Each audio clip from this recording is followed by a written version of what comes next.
네, 오늘은 지난 시간에 이어서 비유의 말씀 두 번째 시간을 가져보도록 하겠습니다. 본문 말씀은 동일하게 마태 13장 34절에서 35절로 오늘은 좀 다른 면으로 상고해 보도록 하겠습니다. 성경은 예수님에 대한 예언서다 그랬습니다.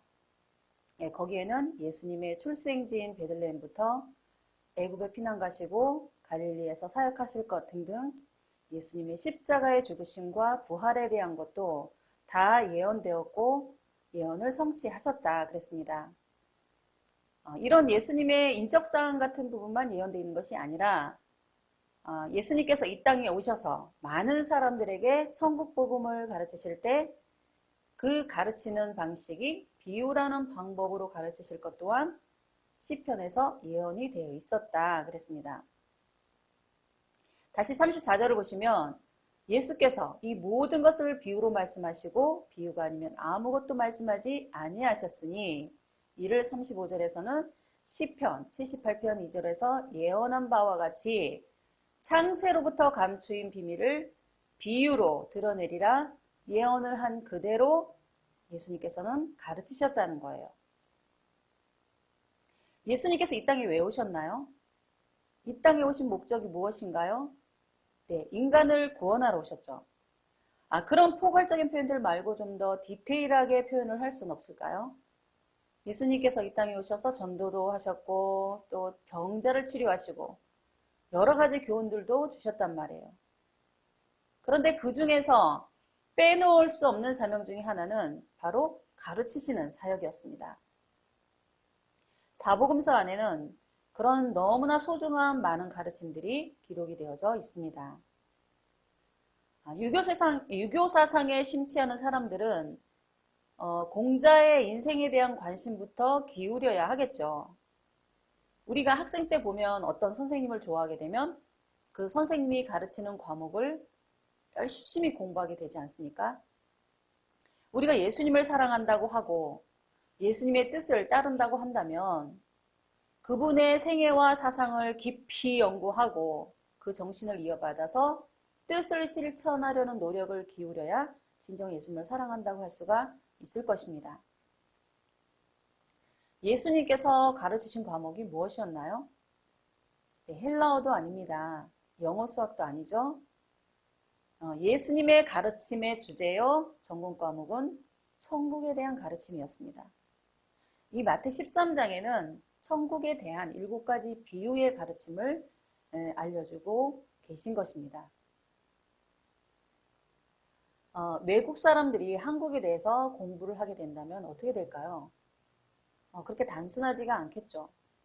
한국의 지리적 위치나 특성, 기후 및 언어, 역사, 문화, 입는 옷, 음식, 유행하는 노래 등등 참으로 복잡하겠죠. 우리가 들고 다니는 성경이 이렇게 두꺼운 이유도 천국에 대한 내용을 기록해 놓았기 때문에 이렇게 두꺼운 것입니다. 이렇게 두꺼운 성경을 비유로 되어 있다는 사실을 알지 못한 채 교회를 다니고 성경을 들고 다닌 것입니다. 이는 예수님 때 유대인들이나 지금 21세기를 살아가는 이 시대의 신앙인들이나 매 한 가지를 아니할 수 없는 실정인 것입니다. 특히나 유대인들 때는 더더욱 그러했던 거예요. 이렇게 성경이 비유로 되어 있다는 사실을 알지 못한 채 성경을 배우고 가르치고 있던 당시의 유대 종교 지도자들과 백성들에게 성경은 비유로 기록되어 있어 라고 최초로 알리신 분이 예수님이셨다는 거예요. 이렇게 성경이 비유로 기록되어 있다는 사실을 모르고 하나님을 믿고 예수님을 믿는다면 어떤 현상이 생길까요? 그것은 성경을 읽어도 뜻을 알지 못한 채 읽는 것과 같은 것입니다. 이렇게 성경이 비유로 기록되어져 있다는 사실을 모르고 하나님과 어떻게 깊이 있는 신앙을 할 수가 있으며 어떻게 소통을 할 수가 있겠습니까? 소통 자체가 안 되죠. 그런 사례들이 사복음서 안에는 가득 담겨져 있는 것입니다. 니고데모에게 사람이 거듭나야만 구원받을 수 있다고 하니까 어떻게 어머니 뱃속에 들어갔다 나올 수가 있습니까? 라고 말을 하지를 않나? 내 살과 피를 먹어라.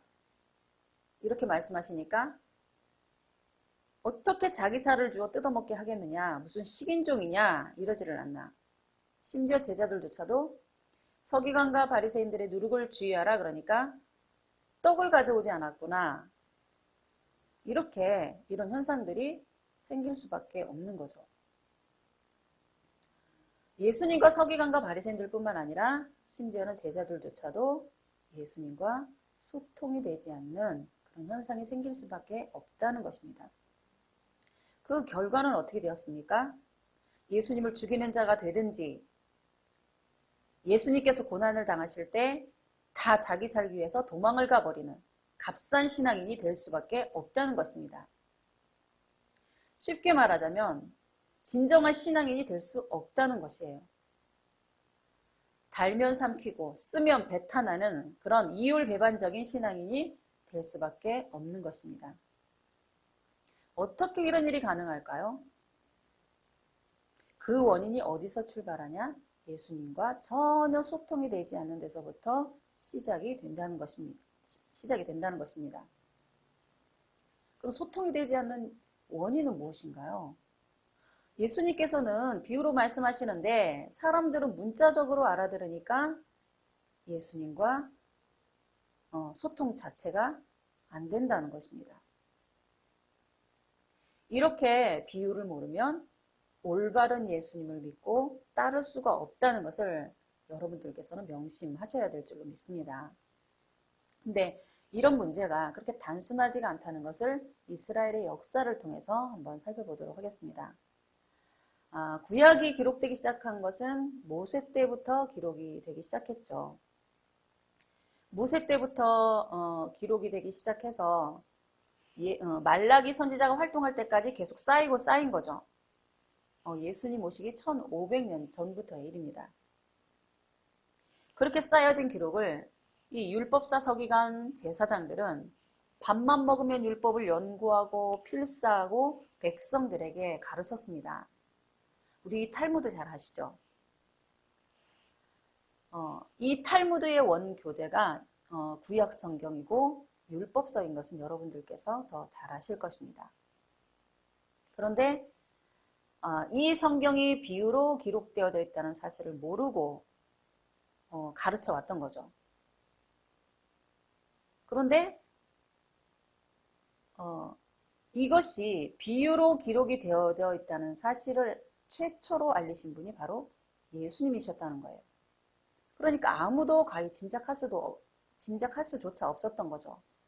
그것도 장장 1500년간이나 그냥 양 잡으라 하면 양 잡고 소 잡으라 하면 소 잡고 뭐 안식일을 지켜라 하면 문자적인 안식일을 그대로 지키고 열심히 최선을 다해 1500년 동안 그렇게 율법을 지키고 가르치고 배우던 그 제사장들과 백성들에게 어느 날 느닷없이 예수님께서 오셔서 그 율법들은 다 비유로 기록되어져 있어 이렇게 말씀하시는 거예요. 그 제물들로 죽어간 양이나 소들은 인류 구원을 위해 희생 제물이 되실 예수님 자신을 비유하는 것이고 제7일 안식일은 죄와 사망의 고통으로부터의 안식을 말하는 것이 본질이라고 말씀하시는 것입니다. 예수님께서는 하나님께서 보내서 알리라고 해서 알리는 거지만 이 1500년 동안이나 율법에 갇혀서 열심히 율법만 지킨 사람들은 예수님께서 이 말씀하시는 가르침을 어떻게 받아들일까요? 그야말로 모세를 부정하는 것이고 신성모독의 죄를 범하는 행위라 생각할 수밖에 없었던 거죠. 만약에 예수님의 가르침을 그대로 다 받아들인다면 당시의 유대 종교 지도자들과 서기관과 제사장과 율법사들은 그야말로 하루아침에 거짓말장이가 되어버리고 마는 것입니다. 그야말로 그날로 실업자가 되어버리는 결과가 생기는 거죠. 이 정도의 충격을 가르치는 것이 당시의 예수님의 가르침이었고, 그래서 예수님은 곧바로 선동꾼이 되고 사이비 종교꾼이 되어버리고 마는 것입니다. 성경은 비유로 되어 있어 이 예수님의 이 가르침의 한마디는 그야말로 유대 사회 전체에서는 굉장히 극단적이고 충격적인 가르침이었다는 거예요. 예수님의 십자가 사역은 결국은 이것 때문에 유발된 것이라고 할 수가 있다는 것입니다. 자, 이제 신약 시대가 된 지도 2000년이 지났잖아요. 그럼 오늘날 우리들은 이 성경을 어떻게 보고 읽고 배우고 가르치고 있나요? 예수님께서 십자가의 고통을 감수하시면서까지 성경을 볼 수 있는 힌트로 주신 이 지침을 활용해서 성경을 배우고 있으니까 애석하게도 오늘의 교회들도 목자들도 많은 성경이 가르쳐지는 그 성경의 가르침의 자리에서 예수님께서 이 보물찾기에 대단한 중요한 힌트로 주신 이 지침을 활용해서 성경을 보고 있지 않다는 사실인 것입니다. 네, 어떻게 이런 일이 가능할까요? 네, 그것은 세계 역사를 보면 알 수 있듯이 모든 신앙인들이 사단의 교란 작전에 휘둘린 까닭인 것입니다. 왜냐하면 성경을 올바르게 보고 깨닫는 일은 사단에게 있어서는 사형 선고와 같은 것입니다. 그래서 사단은 무슨 수를 써서라도 성경을 올바르게 볼 수 없는 그런 사탄의 괴계로 말미암아 그렇게 만들려고 했던 것입니다. 그래서 예수님께서도 이런 염려를 살아생전에 하셨던 거예요. 나는 생명의 빛이다 그러셨어요. 이 생명의 빛이라는 말도 비유인 거죠. 예수님께서 세상의 빛이신데 이 땅에 계신 동안에는 세상이 낮이지만 예수님께서 이 땅을 떠나가시면 이 땅에는 다시 밤이 찾아올 것을 예언하신 것이 당시 상황을 예언하신 것이라는 거죠. 이제라도 이 지침을 되찾아 다시 성경을 보시고 하나님의 가르침을 회복해야 하는 것입니다. 그래야만 모든 교회들이 하나님께로 되돌아갈 수 있는 것입니다. 그러면 여기서 이 비유의 말씀이 우리 신앙생활에도 얼마나 중요한 의미를 갖게 되는지를 한번 살펴보고 마무리를 하겠습니다. 마가복음 4장 11절을 보시면 하나님 나라의 비밀을 너희에게는 주었거니와 외인에게는 모든 것을 비유로 말하느니라 그럽니다. 12절에서는 이는 저희로 보기는 보아도 알지 못하며 듣기는 들어도 깨닫지 못하게 하여 돌이켜 죄사함을 받지 못하게 하려 함이니라.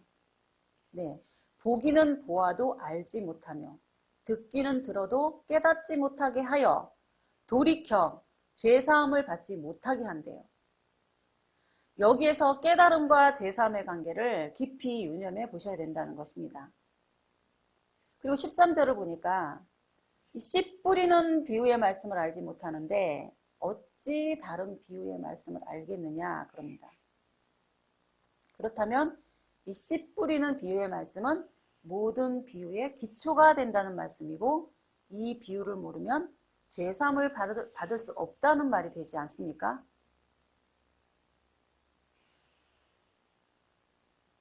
대부분 사람들이 생활 속에서 죄를 짓고 회개를 하잖아요. 그런데 왜 이 비유의 말씀을 모르면 죄사함을 받을 수 없다고 하는 말이 되는 건가요? 그것은 우리가 짓는 일상생활에서 짓는 죄들은 보통 사람들이 이해할 수 있는 차원의 죄인 거죠. 뭐 누구 미워하고 욕심내고 뭐 돈 떼먹고 예배 빼먹고 등등 사소한 것들이죠. 그러나 비유를 알지 못하게 되면 어떤 죄를 짓게 될까요? 비유의 말씀을 알지 못하게 되면 예수님께서 메시아 되심을 알아보지 못하는 죄를 범하게 된다는 것입니다. 그러면 예수님을 부정하고 예수님을 십자가에 못 박아 죽이는 결과를 초래하게 된다는 거죠. 뿐만 아니라 유월절을 지켜도, 안식일을 지켜도, 성전을 건축해도, 맥주감사절을 지켜도, 추수감사절을 지켜도 하나님의 의도대로의 율법을 지킬 수가 없게 되는 거죠. 죄라는 것이 무엇입니까? 하나님의 말씀을 순종하지 않는 것이 죄이고, 순종한다고 해도 제대로 순종하지 않는 것이 다 죄인 거잖아요.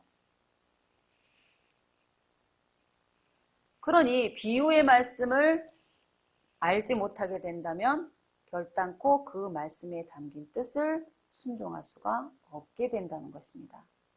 그러니 그런 죄를 인지조차 할 수 없게 되니 어떻게 하나님께 제대로 회개를 할 수가 있겠냐는 거죠. 그러니 비유를 깨닫지 못하게 하여 돌이켜 깨달아서 죄사함을 받지 못하게 한다는 말씀이 적용된다는 것입니다. 그래서 예수님은 천국의 비밀을 너희에게는 주었거니와 저희에게는 아니 주었다 이렇게 말씀을 하시는 거예요. 이 비유의 말씀은 천국 백성들끼리 주고받는 암호와 같은 것입니다. 군대 가면 암호 있잖아요. 야밤에 아군과 적군을 구분하기 위해서 사용하잖아요. 그런 것처럼 비유는 천국의 암호와 같은 것입니다. 이 비유를 알아듣는 사람들은 예수님과 같은 그룹이 되는 것이고, 이 비유를 알아듣지 못하는 사람들은 예수님을 불신하고 비방하는 그룹이 된다는 것입니다. 그래서 그런 사람들은 결국 예수님을 십자가에 못 박아 죽이는 결과를 초래하게 된다는 거죠. 그래서 있는 자는 받아 넉넉하게 되고 없는 자는 그 있는 것까지 빼앗기리라 하신 말씀이 적용된다는 겁니다. 알아듣는 사람들은 너무나 더 풍성한 은혜가 되는 것이지만 못 알아듣는 사람들은 조금 있다고 생각한 그 믿음마도 뺏겨버리고 결국은 오히려 원망하는 처지로 전락이 된다는 거예요. 이런 점들이 예수님의 사역의 가장 신비로운 점들입니다. 예수님은 애초에 이 땅에 오시면 비유로 가르쳐지게 되어 있었고 그것들은 창세로부터 감추인 비밀을 비유로 드러내기 위한 사역이었던 것입니다. 창세기 1장에 보시면 셋째 날에 무틀 땅이라 칭하시고 씨 가진 채소와 열매 맺는 과목들이 나오죠.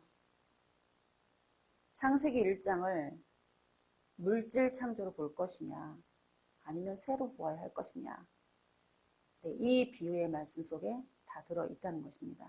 자, 그래서 요한복음 16장 25절에서도 때가 되면 비유로 가르치던 것들이 이제는 밝히 드러날 때가 온다는 것이 마지막 이제 힌트로 주시고 계신 예언이라는 것입니다.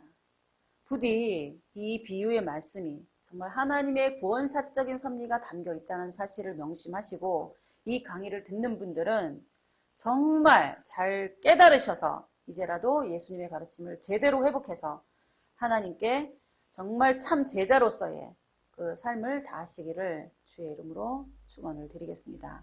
그래서 예수님께 착하고 충성된 종이라는 그런 칭찬을 받게 되시기를 주의 이름으로 간곡하게 부탁을 드리면서 이 강의를 마치도록 하겠습니다.